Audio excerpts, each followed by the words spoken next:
Hello! Alors, le seul conseil que mon père m'ait déjà donné de manière directe et précise était le suivant. Ma fille, maintenant que tu t'envoles sous d'autres cieux, maintenant que tu as choisi de faire ta vie de l'autre côté, j'ai un conseil à te donner. Et ce conseil est que, s'il te plaît, je te le dis à genoux, une fois que tu seras là de l'autre côté en Allemagne, s'il te plaît, ne change jamais la couleur de ta peau. Et oui, c'était ça le conseil de mon père. Genre, mon père ne m'a jamais donné de conseil de manière directe en précisant que c'est un conseil. Je veux dire, tout au long de ma vie, il a eu à me donner des conseils, à me donner ses points de vue, à me remettre sur le droit chemin, disons ça comme ça. Mais il ne m'a jamais fait asseoir et m'annoncer qu'il a un conseil à me donner et ça s'est passé de la sorte. Alors, je suis née au Cameroun, j'ai grandi au Cameroun jusqu'à mes 24 ans, 25 ans où j'ai décidé de continuer mes études en Allemagne. Bon, c'était une décision familiale, c'est peut-être pas ma décision. Mais bon, ce que je veux te faire comprendre ici, c'est l'importance que ce conseil avait pour mon père pour qu'il me fasse m'asseoir pour me le dire. Et lorsqu'il m'a dit ça, mon premier réflexe était de me dire qu'est-ce qui te fait croire que j'ai l'intention de changer ma couleur de peau ou bien est-ce que je t'ai déjà montré des signes qui renvoyaient au fait que j'ai l'intention de me blanchir la peau ou bien, je sais pas comment on appelle chez nous, le jiangshan. Est-ce que je t'ai dit que j'avais l'intention de faire le jiangshan? Mais je sais pas finalement si je lui avais posé la question, mais je crois que c'est ma mère qui a intervenu et elle a dit « Je crois que tu te trompes de personne. » C'est juste pour dire que ça n'a pas été une discussion, ça n'a pas été un débat. Ou bien même, on est passé dessus parce que voilà, on était dans les préparatifs de mon voyage. C'est comme je dis, c'était le lendemain et il était venu me rendre visite. Du moins, il était venu m'accompagner. Et au fil des ans, ce conseil de mon papa m'a effectivement suivi. Et j'ai essayé de comprendre pourquoi est-ce que mon père a tenu à me faire entendre ce conseil-là. Et ensuite, pourquoi est-ce que ça m'a suivi au fil des ans. Et je suis finalement arrivée à, je vais dire ça comment. Ce n'est pas une conclusion parce que c'est toujours présent en moi, mais je suis arrivée à mettre les mots dessus. Et pour pouvoir expliquer les raisons potentielles qui auraient poussé mon père à dire cela, faisons un flashback dans mon enfance. Alors, je suis quatrième et dernier enfant de ma mère et de mon père, je pense. J'ai 2 grands frères et une grande sœur qui a la même, ou plus ou moins la même incarnation de peau que ma sœur, c'est-à-dire claire. Donc, ayant 2 grands frères qui ont une carnation, plutôt sombre par rapport à ma mère, on est plus proche, carnation parlant, de notre père. Mais je pense que la carnation de la peau chez les hommes ne joue aucun rôle. Je veux dire, ce n'est pas aussi important, ou du moins, c'est pas dans les débats comme chez les femmes. Et donc, étant la seule fille à la maison avec une carnation de peau moins claire, c'était naturellement, de manière consciente ou pas, quelque chose qui était dans les débats, tu vois. J'étais... Comment je peux dire ça sans vraiment prendre des mots qui prêtent à un malentendu? J'ai grandi sachant que j'étais noirata. J'ai grandi sachant que j'étais noire comme le kouta. J'ai grandi en sachant que j'étais... Disons ça, comme je le ressens, j'étais moins belle que ma mère et ma sœur. Elle ne le faisait peut-être pas de manière consciente, mais j'étais en quelque sorte marginalisée. Voilà, je me sentais en quelque sorte marginalisée parce que ça revenait plus souvent lorsque j'avais un écart de comportement. C'était fiche locan kouta. Bon, ce n'est pas la formulation exacte, mais c'est dans ce sens-là. Et je pense que si tu as grandi au Cameroun, tu sais exactement de quoi je parle. Et à l'école aussi, c'était pareil. Ça ne m'atteignait pas de manière consciente. Tu vois, c'est bien plus tard que j'ai compris en fait que c'était cette association-là, genre association de la beauté par rapport à la carnation de notre teint. Parce que est-ce que au fil du temps j'ai compris que on associait la beauté à une carnation claire de la peau? Oui, je me suis rendu compte au fil du temps. Et comme je dis, je n'ai pas été de manière consciente betroffen, genre ça ne m'a pas atteint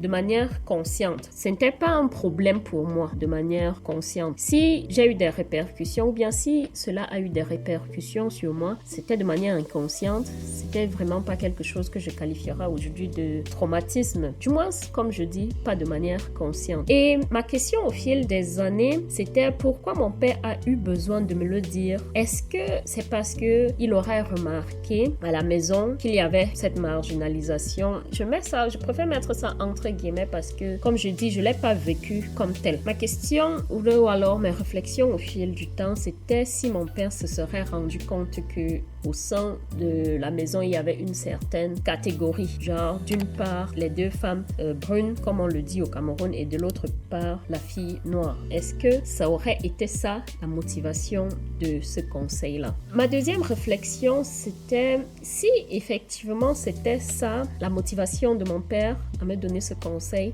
pourquoi est-ce que ça n'a jamais été un débat à la maison, ou du moins une discussion? Pourquoi est-ce qu'on n'a jamais verbalisé cela si il aurait remarqué qu'il y eut une potentielle marginalisation à la maison? Pourquoi est-ce qu'on n'en a jamais parlé de manière claire? Pourquoi est-ce qu'il m'a jamais tenu un discours motivateur pour dire, ma fille, voilà, il faut pas que tu te fasses des soucis par rapport à ta couleur de peau ou bien à ta carnation de peau parce que c'est tout à fait normal? Pourquoi est-ce qu'on n'a jamais verbalisé? Et comme je disais, ma mère avait intervenu et elle a dit, tu te trompes de personne. Celle chez qui tu aurais pu donner ces conseils, c'est sa sœur. Comme je dis, ma sœur est claire de peau et je me suis aussi demandé au fil du temps pourquoi est-ce que ma mère pense que une personne avec déjà une carnation claire aurait le besoin de s'éclaircir la peau. Et voilà, je me suis rendu compte que les personnes claires de peau ont le plus tendance à s'éclaircir davantage la peau. C'est un peu contradictoire, mais je l'ai remarqué en grandissant avec ma mère effectivement et ma sœur qu'elles avaient plus tendance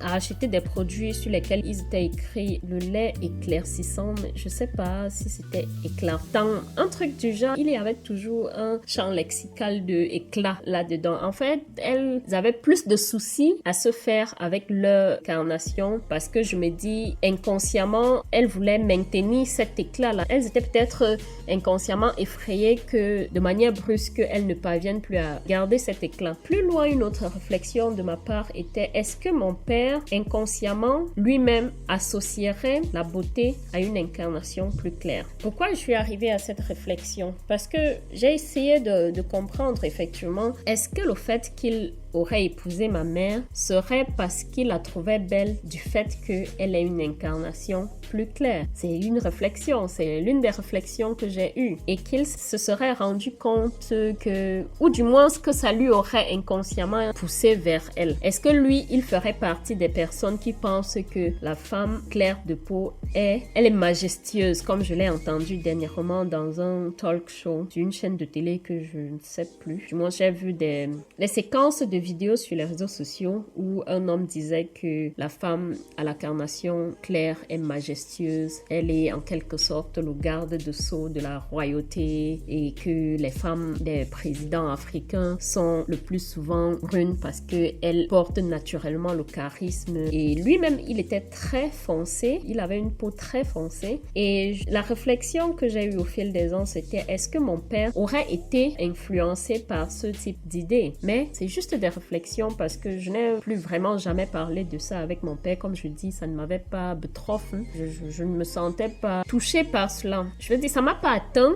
Voilà, c'était juste pas important pour moi. Enfin, j'arrive pas à vraiment trouver le mot, mais je veux dire, ça m'a juste pas beschäftigt. C'était pas quelque chose avec lequel j'aurais voulu mit zusammensetzen avec, bon, je perds mon français, mais c'est juste ça, quoi. Donc, en fait, est-ce que dans ton entourage, la carnation du temps est un sujet ou est-ce que ça passe sous les radars? Est-ce que tu as des personnes dans ton entourage qui prêtent attention à ce que leur peau ne change pas de couleur de peau, que ce soit devenir plus clair ou bien les personnes qui ont une carnation sombre, qui veulent garder à tout prix cette carnation-là? Alors, dis-le-moi en commentaire parce que ça m'intéresse. J'aimerais bien qu'on en discute et on se retrouve prochainement pour une autre vidéo. Allez, peace!